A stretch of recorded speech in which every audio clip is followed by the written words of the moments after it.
Hello and welcome to the Turn 4 podcast. I am your host, Dan Maldonado. If this is your first time listening, welcome. If you're a regular listener, welcome back. This podcast comes from two lifelong fans of IndyCar and other forms of motorsport. Before I get started, I got to introduce you to my co-host, Tim Reiner. Timmy! Hey, Dan. How are you? All right. How are you? I'm awesome. It's great. It's great to hear. Yeah. Back at work today after a couple of days off last week. So, yeah. It's wonderful. Back at it. But all is good on my side. See. Yeah. Well, that's good. Good to hear. Tim, we got a good race. Hey, Nashville. Nashville, not Crashville, right? It was Nashville. Yeah. So kind of I enjoyed good it. Race. Get a little something to talk about, which is nice. Mm-hmm. Didn't take anywhere near the number of notes that I normally take just while sitting down watching the race. I didn't rewatch it either. But thought it was pretty good overall. I thought it was too. Yeah, thought it was pretty good overall. Hey, Tim. I wasn't overly impressed with the number of people that were there, but I thought overall it was a good race and it was interesting, different strategies, things that really make you sort of, as an IndyCar fan, go, yeah, this is what it's about, trying to figure out who's going to do what and where do yellows fall and how does that impact fuel mileage and so on and so forth. And so I thought overall it was like a good mix of competition and a good mix of strategy. Yeah. Crowd I thought was about normal, right? Like I think about normal. Light to me. You know, it's hot, man. Yeah, that's the thing, right? Yeah, it's Nashville this time of year is really hot, which is maybe why they're moving it to the end of the season. I was going to say September might be better when you and your family and me and potentially mine head down to the season finale next year. You committed to it. It was on. You already tape, signed us up for that. I will get it. I'll get it handled. I do. I know you do. Are we flying? No, God no. Oh. I'm going to Nashville this week. I'm not flying. What? I have 3 cities. I have 3 cities in 3 days this week. One of them is Nashville. And you're driving? Mm-hmm. Holy moly! I have 3 cities in 3 days. I can't do flying. It's too much. But you can fly to your destination, your first city, and then rent a car and bring it back. That's what I do sometimes. I go to my furthest destination first on a short flight, and then I rent a car and drive it all the way back. My furthest destination is the second destination. Oh, well, sounds like someone's got to redo your plans. Sounds like a botched plans. No, it's fine. You know me, I always go the extra mile. You're going this week? You're leaving tomorrow? Yeah. Oh, wow. Good thing. So, Timmy, I feel like playing a game. We haven't played a game in a while. All right. I love games. Games are my favorite thing. Games. Let's do it. What do we got? You ready? Mm-hmm. Tim, who is older? Why are we having this older thing? It'll all be revealed. I was going to say. Pato O'Ward or Colton Herta? Pato is older. Yes. Good job, Timmy. Ding, ding. Mm-hmm. Who is older? David Malukas or Rinus VeeKay? VeeKay. Yes. 2 out of 2, Timmy. I should say Pato O'Ward's 24. Colton Herta is 23. Okay. David Malukas is 21, just now able to drink. And Rinus VeeKay, 22.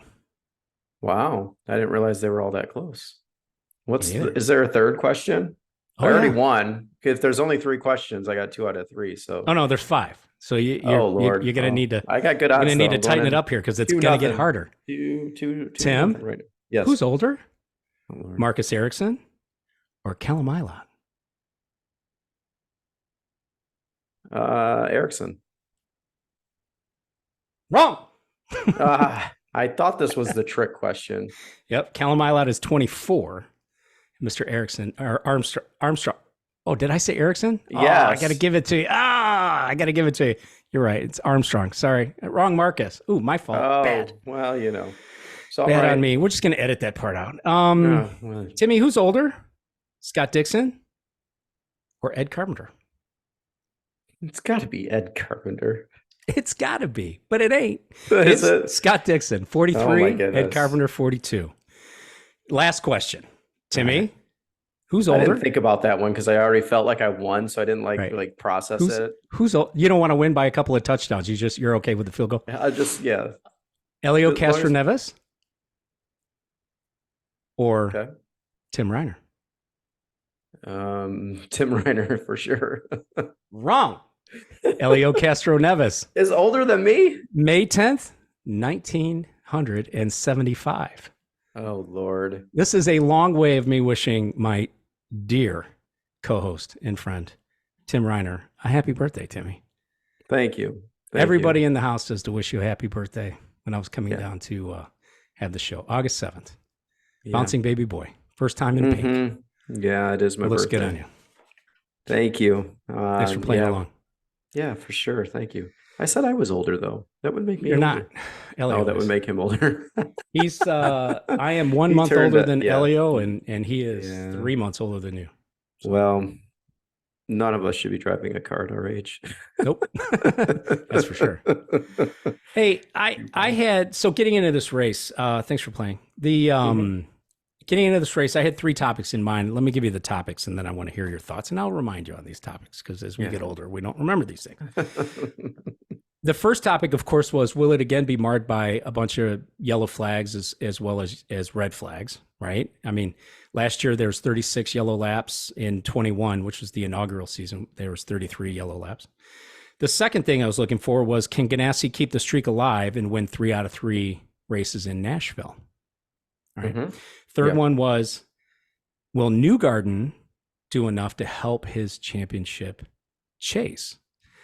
His average street course finish coming into Nashville was 10th place. He bettered that. He bettered that. It actually, to my surprise, to be frank with you, to my surprise, because I feel like when McLaughlin is good and Power is good, that Newgarden's not necessarily good. Yeah, it seems to turn out that way. That's kind of a good observation. But he came through the field for sure. So he started 9th, so not bad, but finished in 4th for Newgarden. Yeah, so pretty good. So am I supposed to answer these questions? Did I expect a Tell bunch me of your thoughts, yellow yeah. and red flags? No, I don't think I did. You I didn't? think no. Here's why. I'll tell you why. My reasoning has to do with what we saw on the streets of Detroit, which I thought is much more narrower and a little more confined than Nashville. So seeing what happened at Detroit, which wasn't overly a bunch of cautions and all that, there were some for sure. They're more than Nashville this year. So I thought that, and the other thing that, so when I looked at the track, because I did watch qualifying, when I watched qualifying and saw everything go down, I was like, this isn't as tight as they all say it is, right? That one back section is right over the bridge. Yeah. But otherwise, it's very wide. It's much wider than what happens in Detroit. So from that perspective, I thought, no, it's not going to be marred with a bunch of yellow flags or red flags. And then my other thought of that was, I've always heard the drivers say it's really our fault, right? If we have a race like that, like people are, going in spots they shouldn't go. So after 2 years, I thought, oh, they'll figure it out. And they did. And I don't know if the lack of practice had anything to do with it, because there were some issues with weather, my understanding, and so on and so forth. So that was my reasoning why I didn't think it was going to be like it was in the past 2 years, because I think it was a little bit of an embarrassment. Like I had a hard time watching race number 1, which was really bad. And then race 2, I guess, wasn't that much better based on, I'm looking at the notes. 33 yellow laps in 33 yellow laps in 2021. 2022 actually had more. So, but I think there were a bunch of red flags in 2021. Did I think Ganassi could keep? You want me to keep going? Yeah. Talk about Ganassi. No, I think the competition is too tight. It's tough to continue that. It's just IndyCar, right? If you would have asked me if Red Bull was going to win again, I'd say yeah. But with Ganassi, no, I don't think that would be the case. And then Newgarden did better, but he didn't help his chase, and I didn't think he would. Yeah, I would put Newgarden at mixed, right? He didn't hurt anything, which I felt like there was a better than average chance that he might, because it's a street course, right? We know that the Penske's are very compliant in these types of settings where it's very bumpy, but I wasn't sure that Newgarden was really going to be able to keep pace with the Ganassis or the Andrettis in this particular case, and they did. I think they did a pretty good job with it. And the reason why I say it's mixed is because he needed to finish ahead of Palou, right? He did, and he didn't.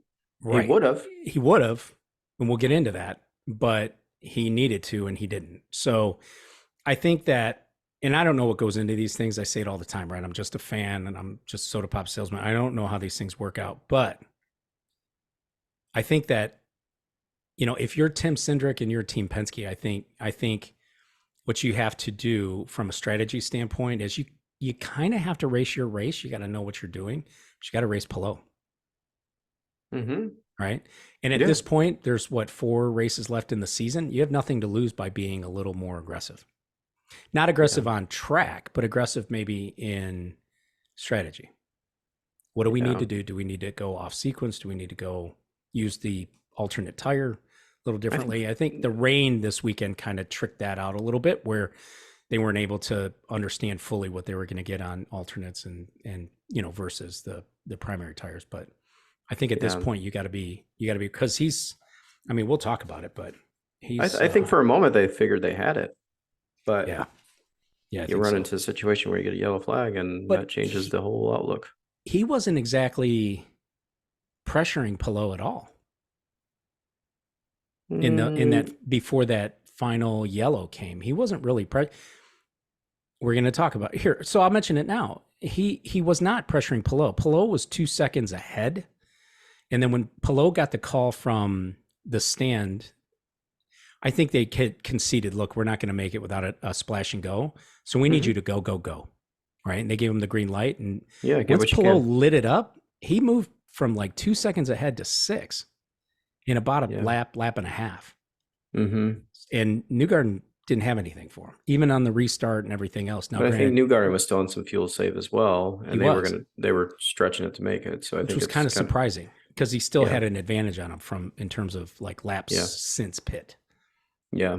No, it was good. I enjoyed the strategies. I enjoyed what Team Andretti was able to do with some strategy to get Kirkwood where he was. That was a brilliant move, in my opinion, and that goes it goes back to Bryan Herta. Yeah. We both said it at the same time. I think that's right. Yeah, that's the X factor in this race is Herta, not the one that's on course. It's the one that's up in the booth.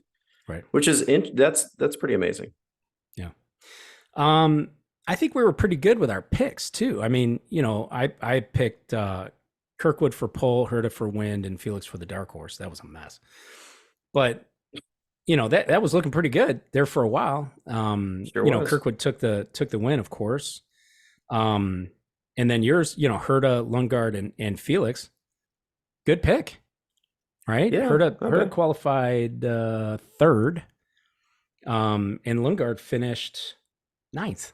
Yeah. Which, again, for how the other 2 Rahal cars looked and how those cars looked throughout the weekend, that was a really good finish for Christian Lundgaard. And then we both picked Felix, and I already said that was a mess. Yeah. Spencer, of course, right? What's Spence do? Spence comes in with Kirkwood on pole, McLaughlin on to win, and Armstrong for dark horse. All we got to do is flip those things around, right? And Spence has got it nailed. Yeah, for sure. So good job by you, Spence. That's for sure. Mm-hmm. We're going to shake up the format a little bit. We try to keep this to a more compact show. We're not going to go through all Power 5 teams. Just going to talk about the winning team, and then we're going to talk about some, odds and ends, so to speak. Team, notables, I guess is what I'm calling it. Yeah, I love it. Right? Notables. I like it. Andretti Autosport, of course, is the winning team with Kyle Kirkwood for his 2nd win on the season. And I would say this is a extremely successful follow-up to that season last year with Foyt. Mm-hmm. I wasn't that high on Kirkwood coming into this season. I think you were much higher on Kirkwood than I was. Not sure that I'm 100% sold now. I've called him Recce, right? I've called him Recce over the last couple of weeks, which means I'd like to see him keep it together in this way over the balance of the season, and then kick off 24 as a championship contender. Yeah, he's the only driver in the Andretti camp that has won this year. He's got 2 wins. Long Beach being the first one, this one obviously being the second one. So showed great composure throughout the race. Great restarts too, just blowing people out of the water on restarts, which was, when I say people, McLaughlin, and he's no slouch. We all know that. Right. So he's come together, and they've always said it. And if you look at his track record, he's won in every series he's been in. So I guess it's no surprise coming in this car and doing what he's doing, which is pretty darn cool, right? Because they were a mess last year, Andretti was, and they've come around, and the team's come around, and yeah, I feel bad for the next guy you're going to talk about a little bit, but just because I feel like it was really his season to sort of shine for Andretti, and he hasn't done that in the fashion that everybody expected at the beginning of the season. So, ironically, you're referring to Romain Grosjean and not Colton Herta, because I think we could use either one of those guys interchangeably in this situation, right? I don't believe that anybody coming into this season believed Grosjean would be winless at this point, right? If Andretti got their act together, and they have. And I don't think anybody would believe that Colton Herta would be winless this season so far. I know. Absolutely. Right? I think a lot of people picked him to win the championship overall, right? It was one of the picks to do really well, but he had a day that just didn't go his way for sure. Yeah. After being second? He got gobbled up, right? So let's talk about, or third at the start. Right. Grosjean. So the Dale Earnhardt edition of Romain Grosjean with that mustache, right? Which is gone today, by the way. It didn't stick around too long. It's gone? It's gone. He tweeted something today. It was gone. Oh, I thought he was going to win before you. That's what I thought. But I've not been on Twitter today. It's kind of of whatever it's called. Sixth place. I don't even know what it's called anymore. I'm going to continue to call it Twitter until somebody tells me to stop. So Grosjean has strung together a pretty good few weeks here, right? I mean, he's been a mess since the start of the season. He, with St. Pete, Long Beach, this beginning of Texas, and then it's been bad. It's really been bad for him. It's been bad for him. I don't even know any other way to say that. I keep saying it like I'm, you know what I mean? Like, yeah, it's been bad, but ironic how the timing works out. No contract in hand. And Michael had a very candid interview with the Indianapolis Star where he talked a lot about Romain. He talked a lot about his potential, some of the things that he is getting in the car and some of the things that they need to work on. But he talked a lot about attitude and talked a lot about how, criticism of the team and criticism of the car in the heat of the moment doesn't endear yourself to your team. Your teammates, the mechanics and technicians, everybody that's working on that car, trying to make it a winning. Yeah, giving it their all, right? And if you're always telling everybody that the car's junk, then the morale goes down really far. Yeah. So I've been wanting to share this story, and I don't want to share the team specifically. Okay.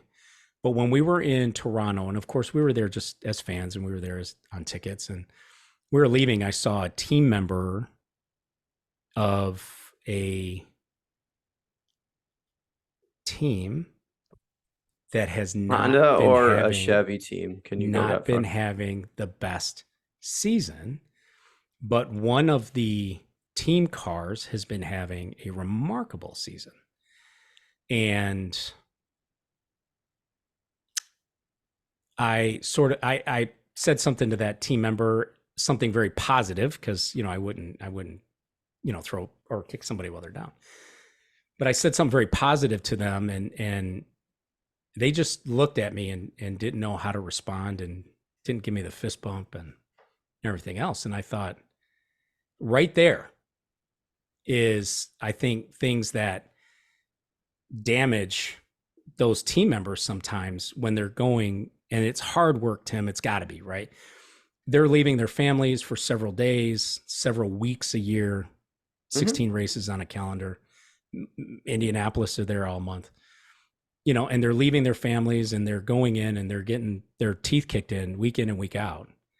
And sometimes it looks like, things are happening, and then it just goes to, turns to mud again.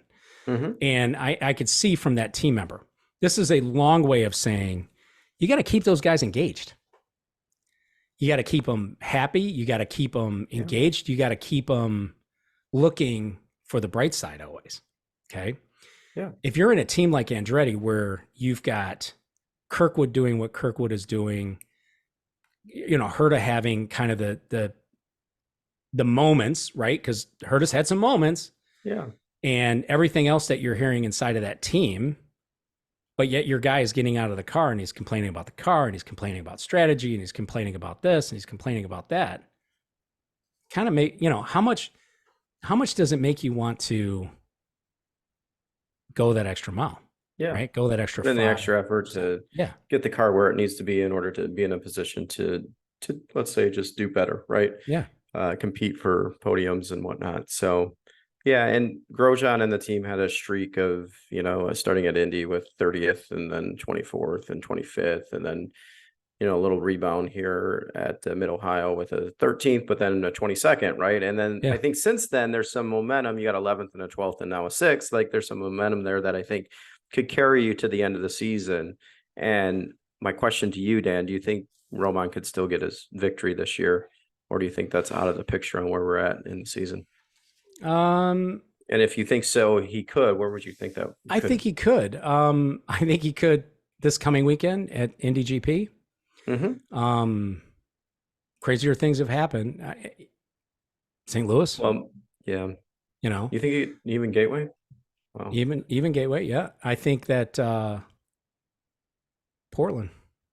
I don't know that Laguna would be a good spot for them, but I think that Portland. He's got shots. He's got chances. Yeah, I think he has chances, and I think he's got better shot than what they did last year. Mm-hmm. So if you think the team's improved and they're much better than what they are last year, you look at IMS last year, second race, he finished 16th. Gateway, he finished 13th. Portland, 19th, and Laguna, 7th. So if you say the team's improved that much, maybe there's a shot. I'm going to say no chance. Yeah, there's still a chance. I don't think there is one. What about him getting earning a contract with Andretti? I think there's a chance. If this season comes better than out, average, 50-50? I think it's 60-40 that he gets one. It's a little better than average. Yeah, a little better. We didn't hear anything about Ericsson, right? No, it sounds like Ericsson's staying. Yeah, technically could be entertaining offers within this week. And we didn't hear anything for Ericsson. So Ericsson but I heard them say that it sounds like he's staying with Ganassi. Exactly.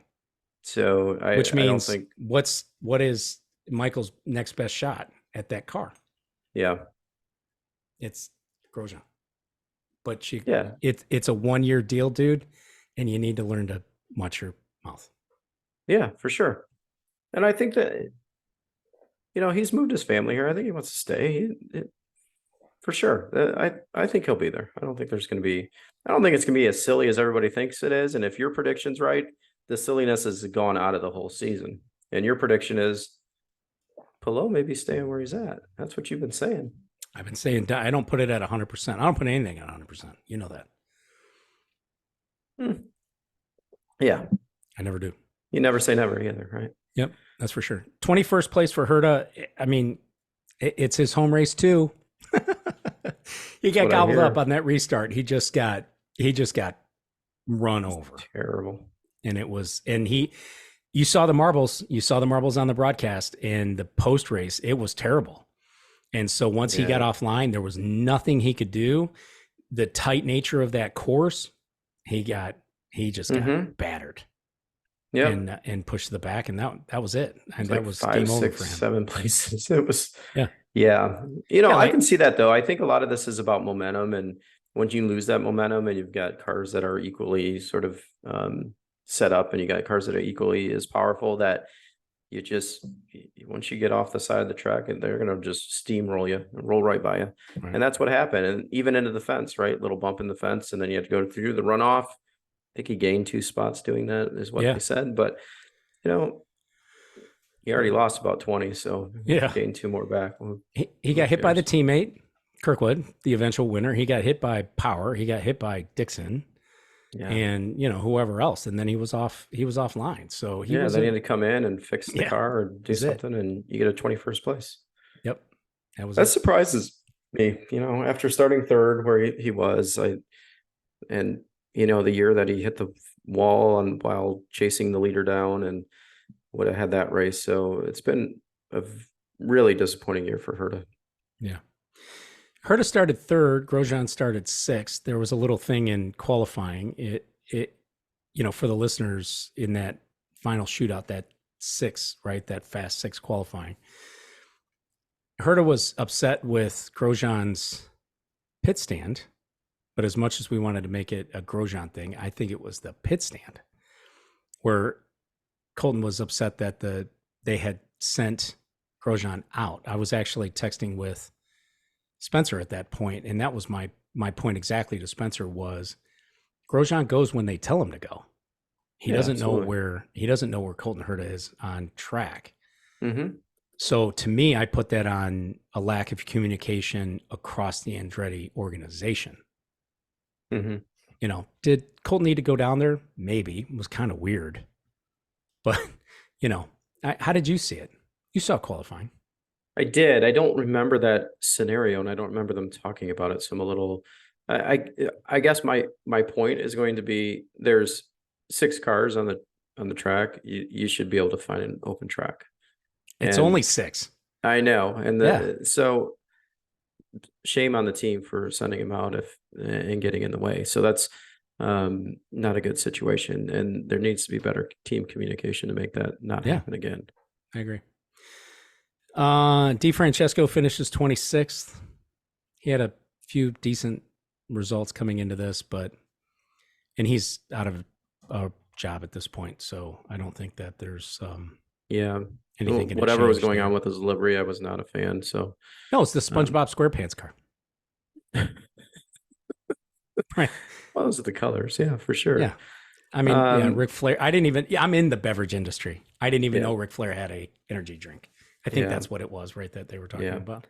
Didn't even know So he was doing well though. He was running up in the top 10, so as well as he could do, and then had an issue for sure. And that's the end of that. That's all I got on that. Yeah, me too. As we mentioned, other notables, right? Scott McLaughlin had a smoking weekend in Nashville, but comes up short again. I don't know why they elected not to pit him on that first pit, which is funny. So you tell me your expectations were not that there was going to be a lot of yellow in this race. My expectations were that there would be certainly more than what we had, which was only 8. But I feel like in this particular case, on that lap 14 opportunity, that most of those front runners didn't come in and take advantage of the yellow flag to stop because they were expecting more. We're going to have more of this. Yeah. They didn't get anything until the end of the race. Yeah, I know. That was the whole reason that they decided to. Yeah. That could be the only reason you don't pit on lap 14. You're like, oh, well, we'll just keep going because we need to get to this sort of window to hit our fuel mileage. And once we get there, it wasn't a bad call, though. You still finished second overall. So it still worked out. It just didn't work out as good as Kirkwood. And I think Kirkwood did some things. They did something on a pitch strategy. Maybe short fuel did a little bit and were able to jump some people. It's smart thinking, though, on a tight track. So when you look at McLaughlin, he was quick, but just didn't turn it into a victory. And he was second last year, as you mentioned, to Dixon. So again, he's the bridesmaid, not the bride. Yeah. And I would tell you that Alex Palou, who did stop, right, his cup runneth over in luck because he did stop there. Nobody else did, but that worked out for him. It also worked out for him that he was going to be short, right? We talked about it in the opening of the show. He was going to be short. He was going to be really short. He was going to be short on fuel. He was saving. And when they realized they weren't going to save enough, they told him to go. Like I mentioned, he went from a 2-second lead over Newgarden to a 6-second lead over Newgarden. And then again, right, his cup runneth over in luck. He got the yellow flag right when he needed it. And that saved his day, right? That I don't know that saved his championship because it's I don't want to say it's out of reach, but it's likely out of reach. Yeah. Now I sound like Mark Miles. Do you see that? Never mind. I don't want to get too far up. But everything he said in that last presser I saw with Mark Miles, likely and maybe. Yeah, he gained what, 4 more points on Newgarden? Yeah. Newgarden now has to outscore him by 21 points a race over the balance of the season. Yeah. Can't see Good that luck. happening. Me neither. One race, maybe. Right? Gateway. Well, just think of the finale at Laguna and what Palou did last year. Remember? Yeah, he owned it. It's repaved. I know that Ganassi tested there, so we'll see how they do. But look at how they did at the repaved Road America. Yeah. Yeah. And then you also got to look at what he did at IMS when we were there. Right? Like he dominated that race too. And that's the next event up. So there's no way he can't make it. Yeah, the championship's over, which is unfortunate. We'd all love to see it go down to the wire, but it's not going to happen, and that's okay. I think there's still a lot of action to be had, and there's a lot of passing and a lot of drama that'll take place. But we've got our championship winner, I believe, and we've already got our Indy 500 winner, which are the two things that people shoot for. And the Indy 500 winner is a bridesmaid potentially once again. Finished second the last. Yeah, he was second. Yeah. So, not a great qualifying effort by Newgarden's standard. He did sit for the interview though, so bravo. But he didn't let Palou pad his championship lead too much either. But I think some of that was luck, in that particular case. I think it's going to be out of reach for Newgarden if Palou's results at, like you said, at the spring Indy GP comes to fruition again. I think that'll be it. It doesn't matter. Newgarden wins Gateway. We'll have some nice headings for that, right? The consecutive and whatever else we want to talk about. But at the end of the day, it'll be Palou's second championship in 3 seasons, in a season where he was trying not to be in that car. Mm-hmm. Yeah. So, which is, I feel like they've smoothed that out. Everything's good on the team front, and therefore that's why you're seeing the results that you didn't see last year. Yeah. A couple of additional notes here before we finish with an abbreviated grid walk. Dixon's crash in qualifying. Tim, so infrequent that we've seen anything like that. It didn't even look right to me. When I saw the car in the wall, I was like, huh? Like, who is that really Dixon? Like, did somebody hit him? Like, I nowhere out there did I have a thought in my mind that Dixie just made a mistake and put it in the wall. Yeah, the tires were too grippy, and he got into the apex and went too far in the apex. Too much grip. Turned better than he expected. Yeah, and bounced it right out, which is very uncharacteristic for Dixon, as you mentioned, and something that I was kind of the same way. I'm like, is that who I think it is? And who punted him over there? That was my thought. Yeah. He said he felt bad for the team, as he always does. He's the guy that's never putting the team down. He had a couple spats last year, but we haven't seen that this year. No. And he traditionally has never done that. He's always up and up about the guys and the boys, as they all call them, which kind of annoys me. Because there's girls in there. Yeah. That's for sure. There's girls in there. So it's just uncharacteristic. Yeah. He was also apologetic to the field as well, which I think when you're Scott Dixon and you've been racing for 20 years in IndyCar and you're a champion the way that he is, I think you realize that stuff as well. Yeah. So that's racing though. It happens. It is. It happens, right? It won't be the first. It isn't the first, and it sure won't be the last, and it probably won't even be the last this season. Maybe the last for Dixon, but it won't be the last that something like that happens in qualifying. Malukas' wing failure. Coin Racing indicated on Twitter this afternoon that there was a fire that had already started in that area, and it had damaged the upright holding the rear wing up. So we saw that when he came to a stop after the wing failed, that there was, you could see the bodywork was burning, and the AMR safety team was in there with the extinguishers and everything else.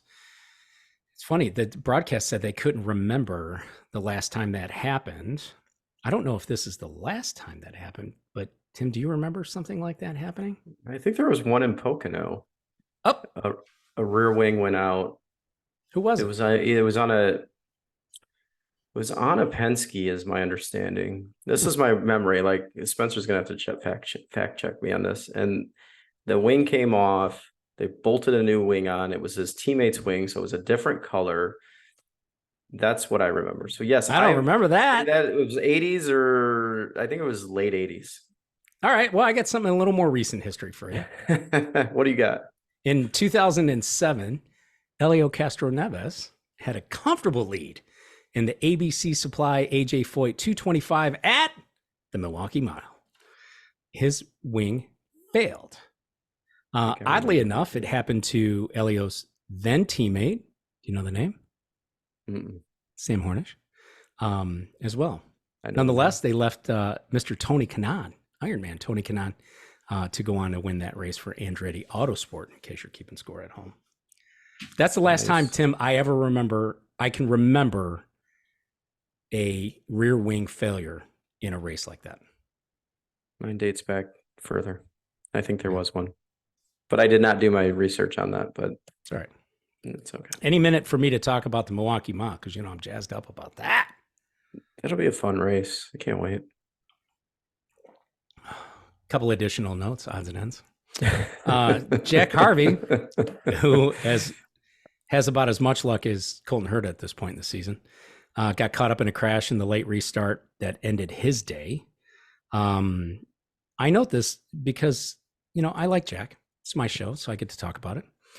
But it looked like, Rahal Letterman Lanigan Racing was mixed in their setups for this particular race. I kind of had higher expectations for them based on the win in Toronto on a very bumpy street circuit. I thought that they would perform better. I think all three of them would have performed better. Wasn't to be. Jack was in the mix several times, and I don't know how to take it. My dear bride, who I love and adore for the past 30 plus years, came in the house. She was out with baby girl. She came in the house and she was like, Jack's running in the top, whatever it was. And I was like, I was like, strategy, it's kind of working out for Jack, but nonetheless, right? But here we are. Just talking about our friend, Jack Harvey. In fairness, I roasted Graham Rahal for his wreck under yellow in Detroit. And Jack had a similar situation. Oh, yes, he did. Befall him at Nashville. Just trying to catch the field. I had to bring it. I had to mention that, as much as it kills me. That's terrible. I know, it's awful. It should never happen. But I think that obviously the handling was awful, diabolical in that car this weekend. But I think even more so was a brake problem. And it looked like all three of those Rahal Letterman Lanigan cars had brake problems this weekend, and a lot of brake lockup in those cars. So whatever it was, or whatever it is that they're doing, they'll have to, look into that. I've said it before. I know nothing because we're not insiders, but I would love to figure out if somebody can answer this question for us.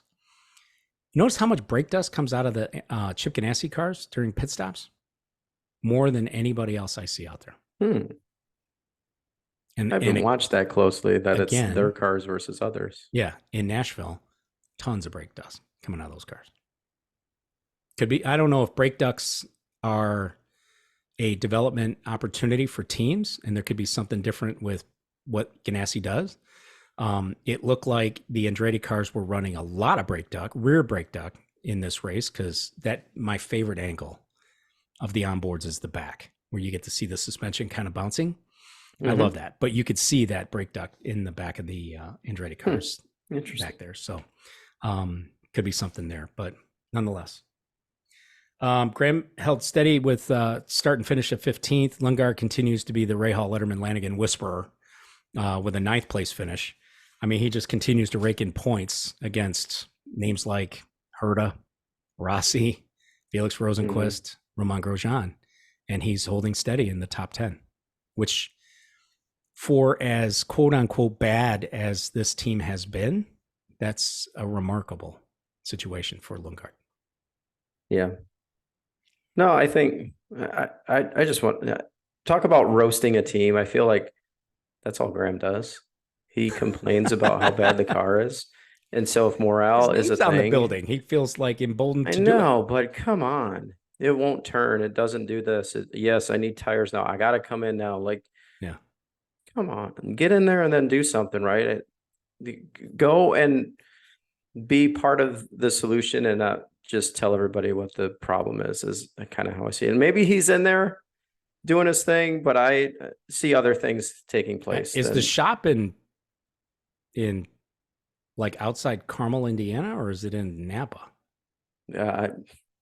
We see last I checked, Napa. it was somewhere in Indianapolis and not in Napa. So if it's racing season, Napa, let's focus on racing. on that Instagram, the Real family. Yeah, it's like, which, come on. I don't begrudge him, right? You got your time off, you got beautiful young children and your wife and everything else, but your name's on the building, right? So he has a higher level of vested interest than Jack would, or that, Lundgaard would, in trying to turn around that team. He missed the Indianapolis 500, for God's sake. Yeah.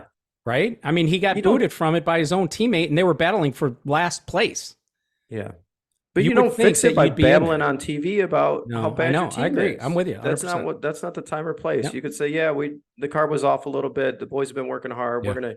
We're gonna turn this around. Like, it needs to be short and sweet to the cameras, and not this big dissertation how the car won't turn and this isn't working and that's not working and we need to do better for our sponsors and we look like a bunch of bozos out here because we can't do it. You can't do that. You need to take that to the shop, talk to the guys, rally the troops, and go out and do better. I think it's completely wrong what he does. I'm with you. I don't disagree. Not one bit. Odds and ends. Ed Carpenter Racing. I don't know how the two cars could have been so different. It seemed like during this weekend. Rinus starts 19th. Captain America starts 27th. Rinus slightly better in the finish at 14th, and then 16th for RHR, which was, a pretty good finish based on where he started. I know Rinus had some bumping and banging, and there were some things going on there that probably put him a little bit behind. I don't put a lot of stock in practice, as you know, right? We talk about practice. I don't put a lot of stock in any of that. Rinus was second in practice 2. Yeah. I don't know how you go second from practice 2 and qualify 19th. Yeah. Rinus was having a really good day. He was having a really good day. Until the bumping. Yep. Yeah. Till the bumping. Which I don't. He got a penalty. Yeah. He got a drive-through.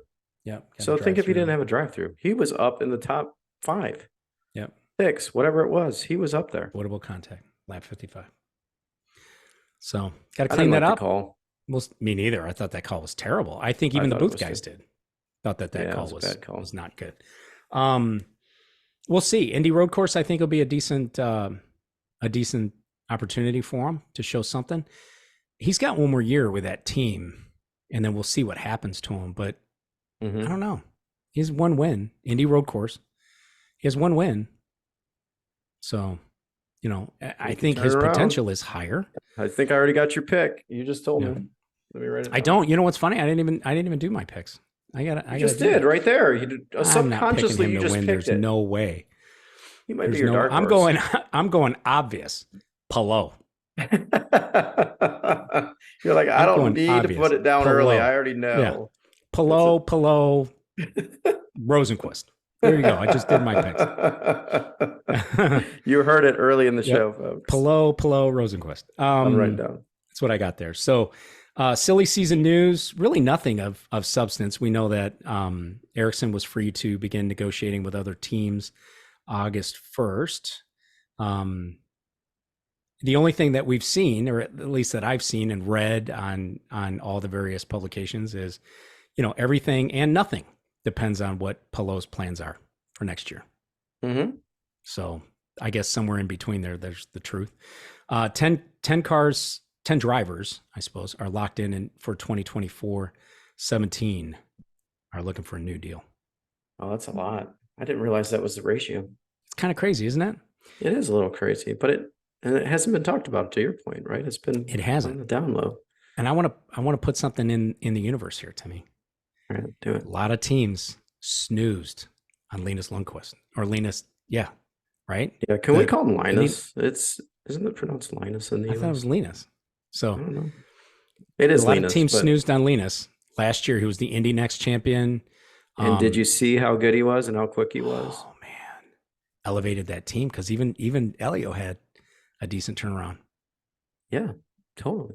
Yeah, even Elio had a decent turnaround. So that was a shot in the arm for that. I don't want to see anything happen to Simon Pagenaud as far as a career-ending injury or not being able to decide what his future holds. Right? Yeah, for sure. But man, that team needed a shot in the arm. And, and nothing against Connor Daly and anybody like that. I think that's fine, but it's like he came in, I think he knocked everybody's socks off. I think he's going to make those 17 seats. He's got to be on somebody's board at this point, right? Somebody wrote, I would think so. Took their whiteboard, right? And they've got everything, written down and all the guys that are available and everything. And somebody wrote on a sticky tab, Linus. You know what I mean? Yeah. And stuck it up there. Yeah, and I think the question is, what's Simon's condition going into IMS? And if he's not available, I think you see Linus back in the car. Yeah. I agree. No questions asked. Like no one else is getting that seat unless Simon's back. So expect him to be in the car. It's next week already, right? Like it's this quick turnaround. So we'll know tomorrow. Today's Monday, the day we record this podcast. We'll know tomorrow on Tuesday, August the 8th, if Simon is cleared to resume driving at the Indy Road Course this coming weekend in just a few days. It's a Saturday race. Yeah. So we'll know what that looks like. And, we certainly wish all the best for Simon, but you're right. I think if Simon's not cleared, then Linus gets another shot at that.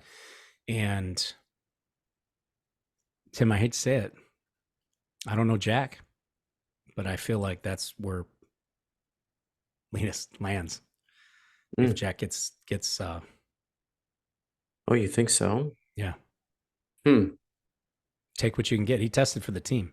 Yeah, I guess. Right. Take what I just wonder what his tests were like his lap times and everything that. Yeah, nobody ever said anything, right? Like nobody was all that jazzed. Yeah. Like that should be a great Daniel follow-up Ricciardo story had for one one of the test insiders to say, here's what we've seen. And Yeah. so why didn't anybody pick it? Or maybe it wasn't off the charts and it was just a fluke weekend. You never know. Yeah. But we'll see. Continuing the grid walk. Verstappen continues to make the F1 field look like they're in slow motion. And that's about all I got on that, other than to say they won't be back to getting their teeth kicked in until, August 25th, the weekend of August 25th. Yeah, they're on like summer break or something, right? Yep, summer break. So yeah, I just the only thing I got on that topic is I told you Checo wasn't going to win the championship. I gave him a we knew that 0.01 chance. Yeah, we knew that. He was keeping it at least honest, but that came apart pretty bad. And we got some congrats in order. Jimmy Johnson and Chad Knaus elected to the NASCAR Hall of Fame. I think it's only fitting that they go together in that situation. Donnie Allison, I don't know much about Donnie's career in NASCAR. I'm not a big NASCAR fan. I know who he is. If I saw him in an airport, I would say, that kind of looks like Donnie Allison, but I don't know if that's him. And Janet Guthrie, right? Long overdue, in my opinion. A pioneer for women in top open wheel racing. Well earned. Yeah. And a very unique congrats here. Josef Newgarden on the Josef Newgarden Day in Nashville, July 31st. Give me a break. Presumably for his Indy 500 win. Wow, I can't believe that's your attitude, Tim. Wow. Wow. Jealous much? Whatever. That's so hokey. Like, who's going to celebrate that? Joseph and his family? I reckon that's about it. Yep. Points. Palou retains his key to the city. It's kind of cool. Hold on. I think it is cool. Yeah. Like but something. Josef Newgarden Day. Josef Newgarden Day. Yeah. Oh well. To the points. Yeah, I don't know. I have so much to say, but I will hold it back. Yeah. Championship standings, top three, no change. Newgarden's 84 points behind Palou. It's really a battle for second at this point, right? Second and third. Dixon in third, 126 points behind. McLaughlin moves up one with his second place finish to fourth place. That pushes Ericsson down Award stays the same at 6th. Power retains 7th. Lundgaard, 8th place. That's one better than where he was last week. Yeah, Kirkwood raced and won himself back into the top 10. He is now in 9th, and Herta is in 10th, 2 points down, and that pushes Alexander Rossi out of the top 10 at that point. Herta's 228 points behind. I had Herta 4th place in this championship. You had him in 7th. You have a better shot at being right than I do. Yeah, look at that. Yep. And we both had Newgarden winning, right? We did. Yeah. We both had the same top 3: Newgarden, McLaughlin, and Palou. Wow. Well, we'll see how that plays out. Power in 6th is what I got. You got Power 5th. Interesting. Yeah. Well, Tim, that's all I got. How about you? Yeah, I kind of want to talk a little bit about Arrow, right? You got Pato, who did. It's your show. Yeah, you got your Pato, birthday. who was up there, and then I don't know what's missing on that. I feel like there's something missing with the team altogether. I feel like Rossi hasn't hit his stride yet. I feel like there's a few things that it's still kind of hit or miss. Yeah, they just haven't come together like I thought they would this year, and I thought you'd see a little more out of Award and definitely Rossi too. So that just kind of surprises me, this whole they're fast, but they're not good on race day sometimes. It's just a hit or miss, as you sort of mentioned. So yeah, they had that day. Yeah, I'm going to give you 2 teams that are struggling with that consistency, and I believe, my opinion, for the same reason. Juncos Hollinger Racing expanded from a single car, very small single car team, to a 2-car team. I think that's sort of expected. And McLaren went from a 2-car team to a 3-car team. Growing pains. Yep. And I think, they hired a lot of people. They took as many people out there as they could. We know that they're paying well. We know that their engineering staff is very capable, very accomplished. So, but I think it takes time to put all those pieces together. And I think that's what leads to some of the up and down, the roller coaster nature of it. Yeah. Well, so there you have it. I would tell you about them. Yeah. That's all I got. Happy birthday. Same here, Dan. I'm good. Happy great show. Oh, thank you. Not happy that I'm still older than you, but. Well, just by a couple months. Not too bad. A few months. That's all I got. Hey, everybody. Wish Tim a happy birthday on the Twitter and the social media channels. And then be sure to engage with us. We've done a different format these last 2 races, one for Iowa and then one for today. We're trying to keep the podcast a little shorter because I know I can go long, but we're trying to keep it a little bit shorter, but we don't want to shortcut any information or the things that you want to hear. So, feel free to message us privately or send it up on the YouTube or send it to us on a DM in the Twitter. Hey, put it out there and roast us. Tell us, whatever you really believe. Yeah. We read it all. We take it all under consideration. And, we appreciate you listening. Yeah. And I got one last thing. Yes, sir. Dan is wearing a Verizon Team Penske jersey today. So if you're not watching and you're just listening, he's all decked out in Team Penske gear. So I forgot how nice this was. I thought it was just a regular. I think he likes Josef Newgarden today. The whole thing. No, dude, this is Verizon. I will not go there with the Josef Newgarden gear. As you know, I would do the McLaughlin gear. Was texting Charlie Mack. I would do the McLaughlin gear, but why? Will's still there, and we'll see where Felix lands next year. And as long as Will is in this car, this will be my Team Penske shirt. All right. Well, you heard it here first. Yeah, Kellen Milot goes to Penske or goes to Ganassi or something. That might be a different story too. Yeah. I got the winner's pink on. That's what I wore today. Yes, you do. Good job. Yeah. See. Auto Nation. Thanks everybody for listening. We'll catch you next time after the Indy GP.